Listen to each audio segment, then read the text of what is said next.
Okay, WWE TLC, Tables, Ladders, and Chairs 2018. Yeah, I know this is kind of late again. I ran into some sleeping problems, and we've got a lot of matches to cover, so I'll try to be as timely as I possibly can. So let's get to the first kickoff show match, which is not the finals of the Mixed Match Challenge as they originally advertised. Instead, it's the WWE Cruiserweight Championship match between Buddy Murphy and Cedric Alexander. Kind of a good, decent little match. Unfortunately because it got kicked to the kickoff show, it lost a little bit of its luster. But there were some good moments. I liked Murphy countering a flying shoulder block with a jumping knee strike. Murphy using the top rope to lock on a sleeper hold. Alexander countering a top rope move with a super kick. Alexander hit the flatliner, and then he hit a sort of sliding drop kick through the ropes. Alexander hit the tilt-a-whirl into a Michinoku driver. Was a good part. Murphy came back in a super kick and followed that with a top rope powerbomb for a 2 count. Alexander, I'm trying to think what move he did before that. It's on the tip of my tongue, but he did come back and hit the lumbar check, but only got a 2 count on it. And, he got 2 count, but then Murphy managed to get a foot on the ropes. So Murphy came back. He has jumping knee strike followed by the Murphy's Law for the 3 count in the win. Like I said, a decent enough little match. Unfortunately, I think it lost, like I said, it lost some of its luster being moved to the kickoff show. And then we move on to our second kickoff show match. A little bit of a surprising one, given that this was a pretty hyped match.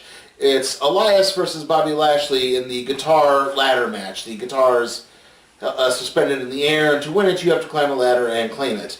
Elias drop kicked the ladder right into Lashley's face. Lio Rush began trying to provide some distractions with Elias that allowed Lashley to get back into the ring. Lashley hit a big belly-to-belly suplex on the ladder. Another point, Lashley had the ladder kind of on his shoulder like this and flipped it up on top of Elias. However, Elias fought back. He powerbombed Lashley off of one ladder and onto another ladder. And that basically allowed Elias to climb the ladder. Lio Rush tried to interfere once more, but got knocked off. Elias got the guitar and, surprisingly enough, got the win. This been on the main show. I believe this will qualify as Elias' first pay-per-view win. Wow, so yeah, a bit of a surprising thing. What's not surprising is that immediately afterwards, Lashley and Lio Rush attacked Elias, and Lashley smashed the guitar over Elias' shoulders. Okay, moving on to the main show proper now. Our first match is the finals of the Mixed Match Challenge. R-Truth and Carmella versus Alicia Fox and Jinder Mahal. The winners get the 30 spot in the quote coveted 30 spot in their respective Royal Rumbles and a trip to anywhere else in the world. Also, I think these were for charity at some point. I can't remember anymore. Jinder and Truth opened things up. Jinder knocked Truth around a little bit. Truth managed to come back. He and Carmella actually hit a dual hip toss in the ring. There was then a dance break, which the Sting brothers also got involved and were promptly thrown out. And Truth came back and head scissors. The climax of the match came when Alicia Fox blind tagged Jinder Mahal to get into the match. Carmella immediately hit Alicia with a super kick and then locked on the code of silence for Alicia to tap out. And R-Truth and Carmella have won. They're going to be the 30th entrants in the men's and women's rumbles, respectively. And their trip to anywhere else in the world is going to be to Stamford, Connecticut, because that's where Truth submitted their choice before the match. Yeah, it was fine. Not spectacular, but yeah, it was just a goofy match and a very odd way to start the show off. I really wish this had been on the kickoff show and moved either the Elias and Lashley match or the what was the other one? The Cruiserweight Championship match. Sorry, to the main show. After that, we have the tag team triple threat match for the SmackDown Tag Team Championship. The Bar versus the New Day versus the Usos. This is the type of triple threat with a triple threat tag team where it's two teams in the ring at the same time, and the third team has to be tagged in at some point. And I think that hindered this match a little bit because there was a lot of good action in this. Good, solid work all around. Kofi and Xavier represented the New Day. Kofi and I believe Sheamus, yes. Sheamus opened things up. The Usos, unfortunately, got sort of left out in the cold, literally, because they just stood there they just stood there in the corner for about the first, I want to say, 3.5 minutes of the match. Weird because they're from they were born in the Bay Area. They're now from Pensacola, obviously, but after that, the Usos did eventually get in. Cesaro actually blocked one of the, I believe it was Jimmy Uso, doing a suicide dive. He hit the European uppercut. Eventually, Xavier also got tagged in, and he crushed Sheamus on the top rope and followed the drop kick. At this point, the Usos finally get to be legal again, and they hit all 4 men with super kicks. Cesaro blind tagged Jimmy Uso while the latter was trying to cover Kofi. Sorry about that. Xavier got another tag and hit the top rope elbow onto Sheamus. At this point, Cesaro started running some shenanigans outside the ring, which distracted everyone long enough for Sheamus to hit the Brogue Kick on Xavier for the Bar to retain. Like I said, a really good, solid match. Unfortunately, I think it was hindered because I would rather have a representative from each team be in the ring at the same time rather than having to tag in the third team. Because, again, the Usos got kind of left out in the cold in this one. Okay, our next match is the Tables, Ladders, Chairs match. TLC against Baron Corbin against Braun Strowman. If Corbin wins, he becomes the permanent GM of Monday Night Raw.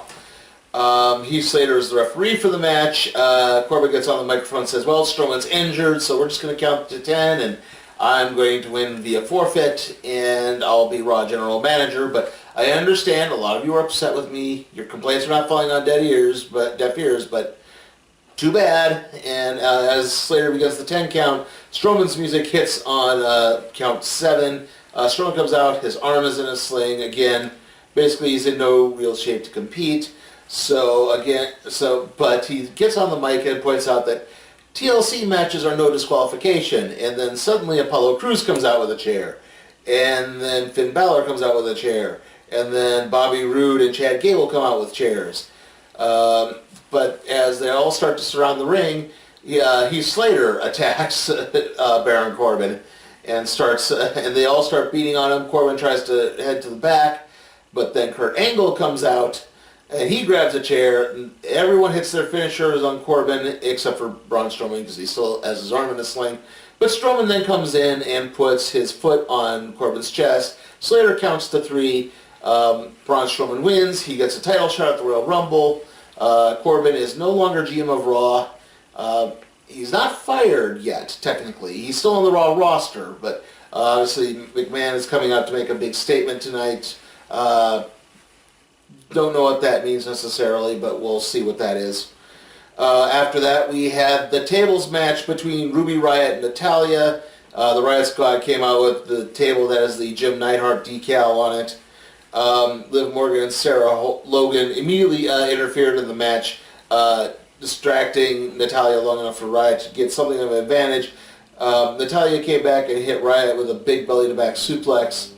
At this point, Ruby Riott was standing on the ring apron. Natalya went for a spear, but Liv Morgan got up, shoved Ruby out of the way, and took the spear instead and got sent through a table in a very, very nasty-looking bump. the table just completely went through, and the back of Morgan's head hit the padding in the ring around the ring area. Oh, that was hard. Natalya came back, hit Sarah Logan with a body slam through a table, a much gentler looking body slam through a table. Riot came back. She threw Natalya into the ring steps. She took the Jim Neidhart table and literally rubbed Natalya's face in it. But Natalya came back, got the advantage again, pulled out a table. This one had a Ruby Riot decal on it. Some more shenanigans happened. Riot tried to do a top rope Hurricane Rana onto the table that she was with her decal on it, basically, and Natalya blocked it, hit the power bomb from there through the table to win the match. Okay, she power bombed Ruby Riot through the table to win the match, and this was an already match. Not the greatest thing, but both these matches here, they were really good at telling the story and conveying how everything was to go through and the emotions. I would say with the women's table match, I do have to complain again that how are we supposed to take the Riot Squad seriously when they never win matches on pay-per-views? I know it would have been crass to have Natalya go through the table with her father's picture on it, but still, it just... Again, I reiterate, you can't take the Riot Squad seriously as a faction when they always lose.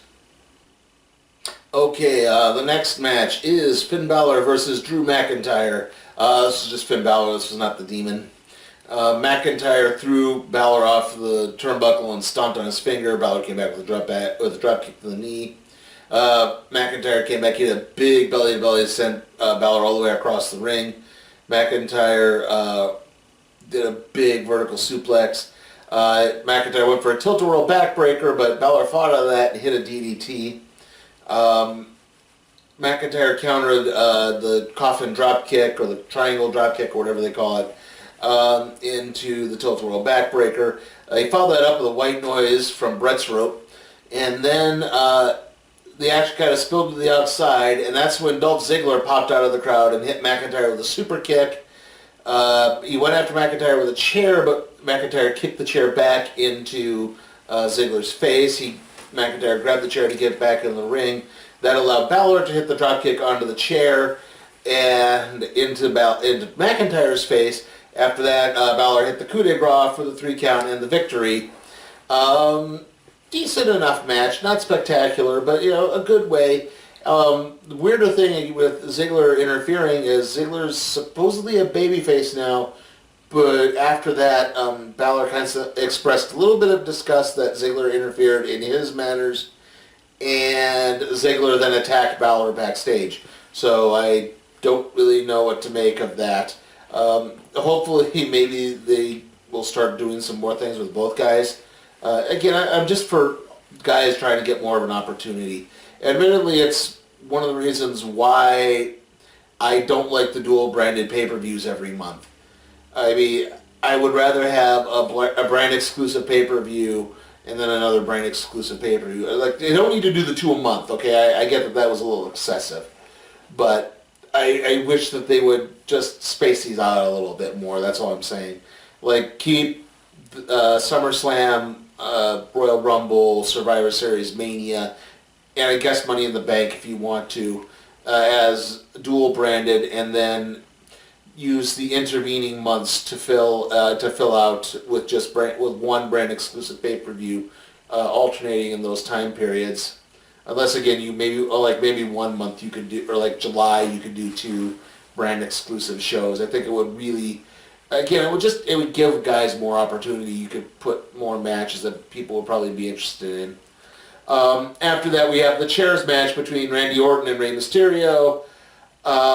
Rey was the first to use a chair, actually. Orton grabbed one, but Rey got one and hit the top part of the chair into Orton's stomach. Rey came back, hit probably the best part of the match. He did his little slide out of the ring into the splash from the ring apron, but he used the chair like kind of a boogie board in a way as that happened. Not too much here. Ray head scissors Orton onto a chair. Orton had a power slam immediately after that, though. Ray tried a springboard move. Orton threw a chair into his face. Ray did hit the 619, but Orton tripped Ray on the top rope, which sent him face first into a chair. Orton then set up a series of chairs and tried to hit basically a running RKO across those chairs, but Ray fought out of it just enough to pop Randy onto one of the chairs, and then Mysterio hit a victory roll off of that chair and got the 3 count and the victory. A bit of a surprise. I thought they were trying to make Orton look a little more dominant in this. Didn't really follow through. This match wasn't necessarily bad. It was just kind of by the numbers. The main problem with the tables and chairs match portions of the tables, ladders, and chairs pay-per-view. I really wish they would maybe just do 2 TLC matches. Don't throw in the tables matches unless you really, or chairs match, unless you really have a good idea for it. Okay, our next match is the Raw Women's Championship match. Ronda Rousey versus Nia Jax. Basically, this whole match was Nia Jax power versus Ronda Rousey finesse. Tamina Snuka was also there, but she really didn't do much at all during the match. Basically, anytime, Nia would hit a few power moves. Whenever she tried to go for a real big one, though, Ronda would fight out of it and try to lock on the armbar or some other type of submission hold. Rousey also got a few jabs in here and there. Probably the big bit was Ronda Rousey fought out of a suplex and tried to lock on the armbar, but stumbled out of the ring. Nia then grabbed Rousey and swung her headfirst into the ring barricade. They began fighting, and they get back into the ring. Rousey came back and hit a big Superman punch on Nia, but Nia countered a crossbody into a Samoan drop for a 2 count. Nia tried to go for a Samoan drop from the second rope, but Ronda fought out of that, tried to start to lock on the armbar, but Tamina interfered, and that allowed Nia to start working on the face breaker, but then Ronda blocked the punch and locked on the armbar. Nia tapped soon thereafter. A really good little match, too. Better than I think a lot of people maybe thought it was going to be. Not a lot of botches. I think this was very tightly controlled. The crowd is starting to turn. Is really starting to turn against Ronda Rousey. It's just not working. It's like the initial gleam is off, and I think a lot of people are chomping at the bit to maybe turn her heel. She didn't act very heelish in this match, but given something that happens a little bit later, because backstage they interview Ronda, and she basically informs Becky and Charlotte that payback is a B word. And so yeah, we are not seeing the last of Miss Rousey tonight. After that, we have the WWE Championship match, Daniel Bryan and AJ Styles. This was a very slow, methodical match. This wasn't the high-impact, high-spots match that a lot of people were probably expecting here. Early on, Bryan taunted AJ rolling out of the ring, looking like he was maybe going to get the 10 count, just kind of teasing him the whole time. But Styles came back, countered a heel hook attempt into a head scissors. Bryan countered a crossbody attempt with a big kick. At that point, Bryan put Styles in the Tree of Woe and locked on kind of a rear chin lock. And then Bryan hit a flying knee into the corner, but Styles came out of the corner and hit a big lariat. Styles whipped Bryan into the stairs. Bryan began to bag off at this point, but Styles was not having any of it as he hit the Hikigarashi neckbreaker. But Bryan came back and countered the flipping death drop DDT into a swinging neckbreaker. Styles countered a kick into a dragon screw. Bryan began selling a knee injury at that point. AJ was selling a rib injury at this point as well. They began fighting out of it. AJ tried to lock on the calf crusher. Bryan fought out of it, tried to put on the label lock. But then AJ fought out of it again. AJ went for the phenomenal forearm. Bryan dodged it. Bryan tried to do a flying knee, but AJ dodged that and locked on a small package, but then Bryan rolled through the small package to get the 3 count and the victory. Really, really good match. Kind of hard to do it justice in a summary form because like I said, this was a slower, more methodical storytelling match rather than, again, high spots galore and doing crazy things to get the crowd over on your side. But the crowd was decidedly behind AJ Styles, obviously. Excuse me, Bryan is a pure heel now. He did say he's going to change the strap, the leather part of the WWE Championship belt into a more vegan-friendly alternative. I don't know how you do that, but okay. And like I said, the bag on this will probably be the announcers. Unfortunately, I don't hate Tom Phillips as much as everyone else, but he didn't really add anything to this. And Byron Saxton was not there; he was under the weather, so David Otunga replaced him. And all Otunga kept saying was, "I used to ride with Daniel Bryan. He was the nicest guy. This is different." Yeah, it is.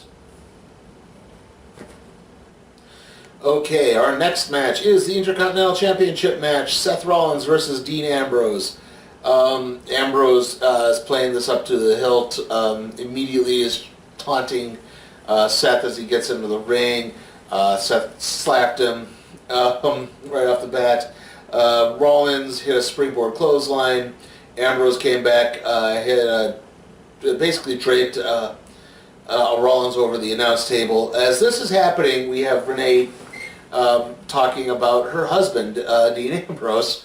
Again, they've been alluding to this whole thing on Raw for the last few weeks, and finally Renee kind of just snapped. And again, they kind of started doing, like, at least when Ambrose is in the ring, they actually kind of turn Renee heel now, which is something they should have been doing off the dang bat, instead of constantly looking at her and having to go, ooh.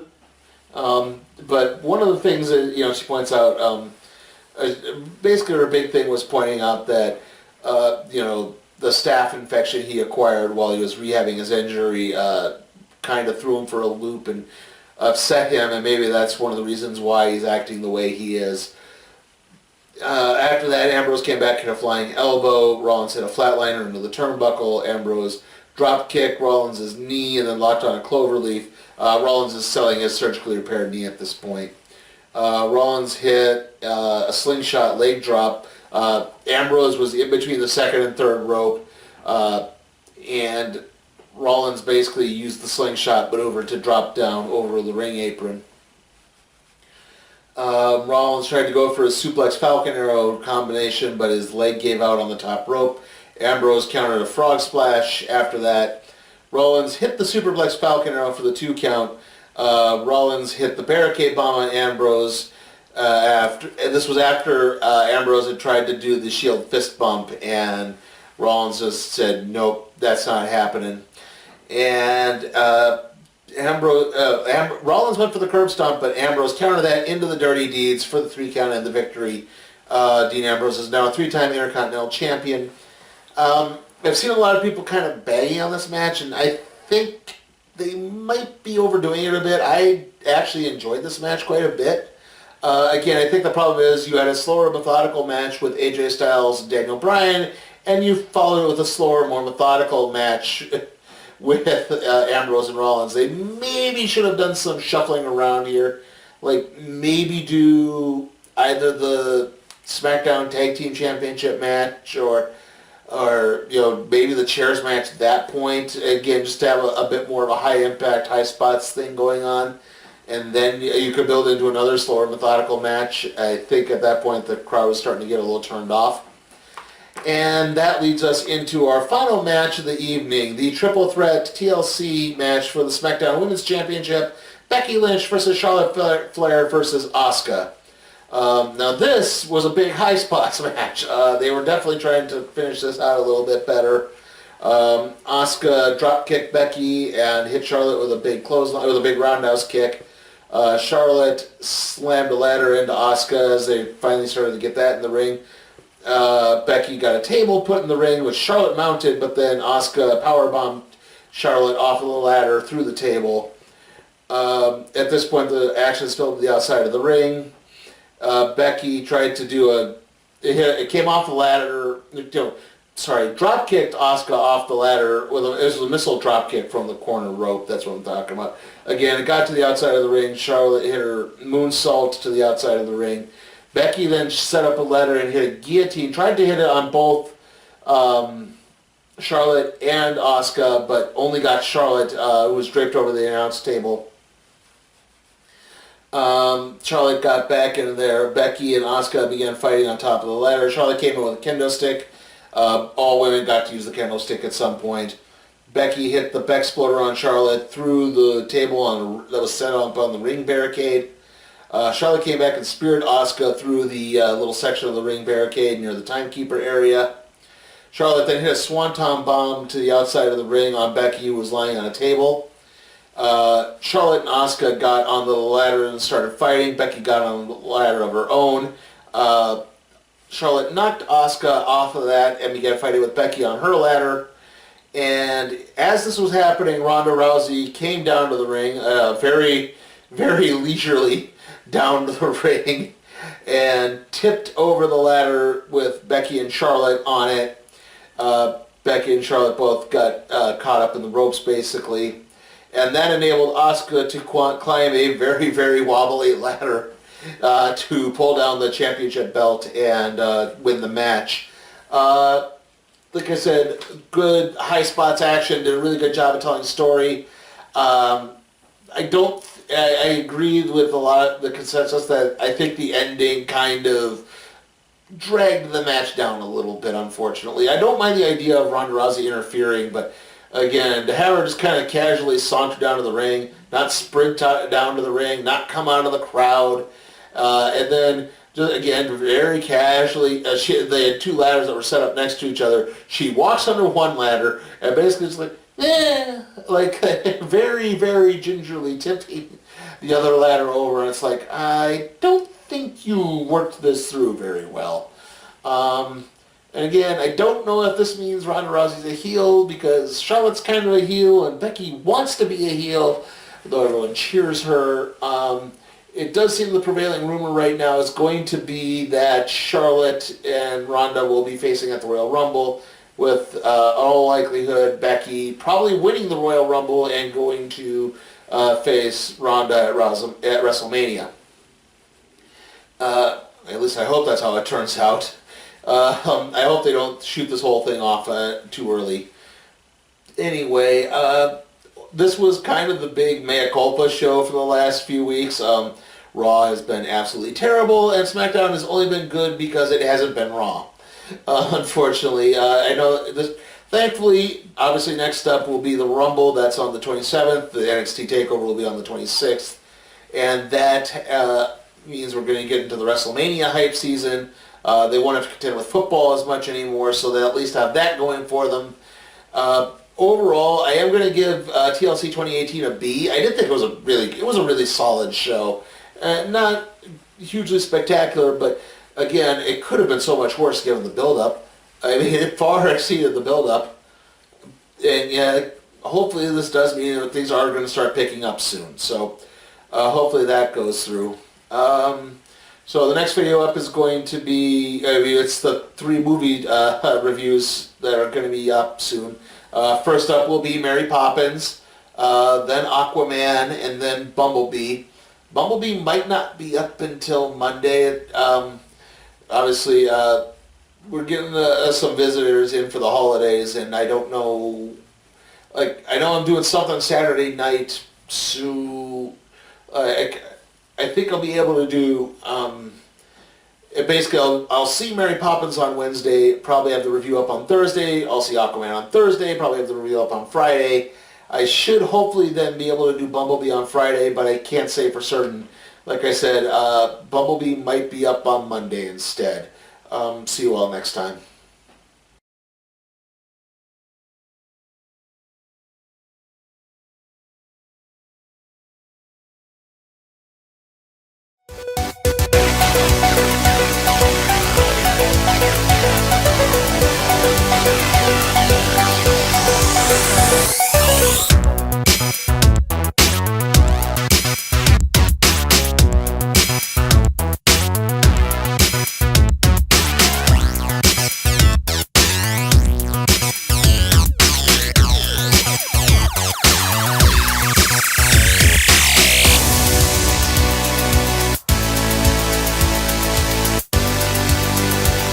Hey guys, tired of me always talking about WWE and NXT? Want to see me cover something like, say, Ring of Honor, Impact, New Japan, anything else? Check out my Patreon at Sleepy Time Cat Productions and see how you can help me expand my wrestling coverage.